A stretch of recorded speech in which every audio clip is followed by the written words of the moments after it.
So let's get into the fires in California. Is that Gavin Newsom? That's Gavin the Newsom. governor.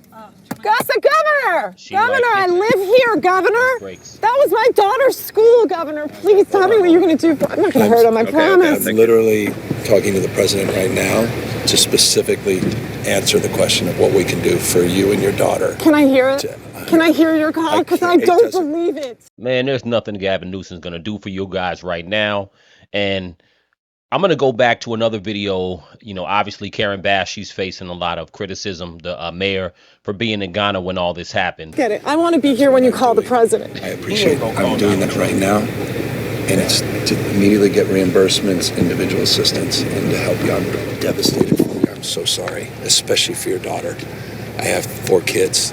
Losing the school. Everyone who went to school there, they lost their homes. They lost 2 homes because they were living in one and building another. Nothing's going to happen with the president right now. I mean, I understand. I sympathize, with this woman as far as, the devastation. It's apocalyptic to drive through your neighborhood and see your whole neighborhood in flames. Yeah, let me talk about Janelle Hill. I think she made a good video just giving some perspective of someone who lives there, and then we're going to talk about a little bit of the DEI conversation that's come into play regarding Karen Bass. Don't know. I live here in Los Angeles. It's been my home for 7 years. I cannot begin to describe how devastating these fires have been. Now, my husband and I are blessed. Our home was largely out of harm's way, other than losing power for a few hours, the inside of the house sometimes smelling like smoke, and some other very minor inconveniences. We were fine. However, I know people who lost their homes, people who had to evacuate, and generally, whether your home was directly impacted or not, we were all living in a constant state of fear and anxiety. But what has been truly fucked up is outsiders, people who do not live in California at all, sort of cheering on this happening to the folks who live here. Obviously, some of the biggest headlines have been about which celebrities have lost their homes. And that seemed to create this perception that the only people who lost anything were millionaires who could theoretically afford such an unspeakable loss. I can assure you, a lot of people who were not millionaires and not famous lost their homes. And just because you're famous and rich, that doesn't mean you deserve something awful like that to happen to you either. That's a good thing to say. That is true. There is sometimes an underlying thing with the rich when things happen to what we perceive as the rich. Sometimes people feel like, well, they had it coming, or it's not as bad, or they're not suffering like the rest of us. And they lost their one house. They have about 5 other houses. That's definitely not the case in LA. I know a few people out there, and I've been watching them, what they're going through, and it's serious business when you look at what's going on the ground. But the other thing I want to talk about is the whole DEI thing. So, Karen Bass is coming under a lot of fire because she was in Ghana for the presidential inauguration. The other thing that was especially bothersome and racist was the number of right-wing conservative jackasses who rose up to blame the fires on diversity, equity, and inclusion. There's times to bring up whether DEI is an issue or whether it's not.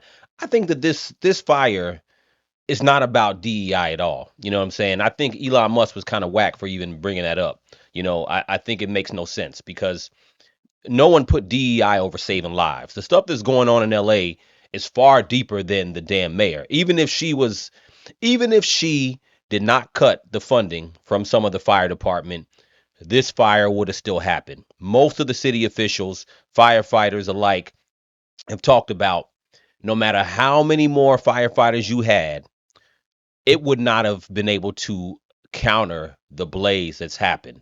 And the blaze that happened has these hurricane force winds that are way beyond anything any firefighter is going to be able to take care of. Even if the hydrants had not run out of water, even if there wasn't a water shortage, these blazes, the way they were, from what I'm understanding, what I'm reading, they would have been burning anyway. So one mayor being in LA at the time wasn't going to stop it. The hydrants having all the water in there wasn't going to stop it, right? Having 2 times the firefighters wasn't going to stop it. Because you know what? When God puts something into play, some things are bigger than man. The only way we can deal with a lot of things as men, as mankind, is to plan for it and build some level of infrastructure and deal with why things are burning in the first place. California, in and of itself, has some natural disaster issues like Florida. Florida has some big issues that they have to deal with. A lot of insurance companies have already moved out of Northern California. They're not covering people in Northern California. And they also been leaving Florida for the same reason: hurricanes, wildfires, right? So that has not a lot to do with DEI hiring. I think that infrastructure in certain states, right? Like think about what happened in Hurricane Katrina in 2005. New Orleans had certain structural things that needed to be dealt with for years. You know what I'm saying? Certain infrastructure issues that needed to be dealt with. Mayor Karen Bass is facing some criticism tonight from a lot of different fronts. Earlier this year, she approved a budget-cutting $17.5 million from the fire department while increasing police funding by $12.6 million. Fire department now gets 6% of the city's budget compared to 15% for police. Critics, including former mayoral candidate Rick Caruso, questioning her leadership, especially since she was in Ghana for a presidential event, inauguration in Ghana, when the fires broke out. Do you owe citizens an apology for being absent while their homes were burning? Do you regret cutting the fire department budget by millions of dollars, Madam Mayor? Have you nothing to say today? Have you absolutely nothing to say to the citizens today? Elon Musk says that you're utterly incompetent. Are you considering your position? Madam Mayor, have you absolutely nothing to say to the citizens today who are dealing with this disaster? A mayor being totally incompetent because of this natural disaster is kind of stupid if you put in the context, right? So California obviously has natural disaster issues. It always has. This is not the first time. And at the end of the day, when you go into the context, you got to say, even if the budget wasn't cut, is this a natural disaster that's beyond what mankind could handle right now, right? Is there something to learn from it? Because natural disasters do happen throughout history.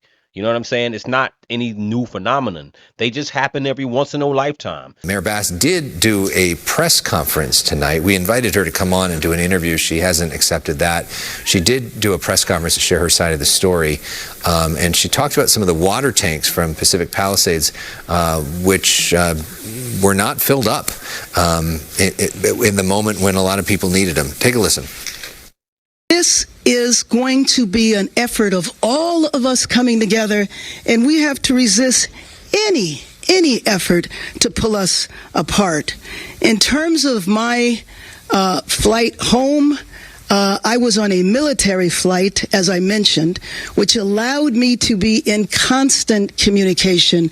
I was on the phone, on the plane, almost every hour of the flight. So although I was not physically here, I was in contact with many of the individuals that are standing here throughout the entire time when my flight landed immediately. This lady was not going to stop. If you've taken a look at any of the numerous news coverage and you look at the amount of fire and devastation, this apocalyptic fire, this little Puerto Rican lady is not going to stop that.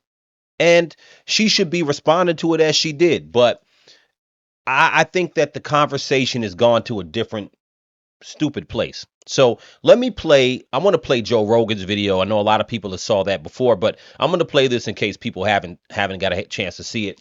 And he talks to a firefighter. This is about 6 to 7 months ago, the summer of 2024. He talks to a firefighter who is talking about the potential for what has happened now. I talked to a fireman once, and he goes, dude, one day, he goes, it's just going to be the right wind, and fire's going to start in the right place, and it's going to burn through LA all the way to the ocean, and there's not a thing we can do about it. I go, really? He goes, yeah, we just get lucky. He goes, we get lucky with the wind. He goes, but if the wind hits the wrong way, it's just going to burn straight through LA, and there's not going to be a thing we can do about it. Because these fires are so big, dude. When they're talking about like thousands of acres that are burning simultaneously with like 40-mile-an-hour winds. And the wind's just blowing embers through the air, and those embers are landing on roofs, and those houses are going up, and they're landing on bushes, and those bushes are going up, and everything's dry. And once it happens in a way where it's so spread out that there's nothing they can do. Let me know what you guys think in the comments. Is Karen Bass to blame? Should she have done something different? Was she wrong for being in Ghana? Let me know what you guys think in the comments. Crucial Combo.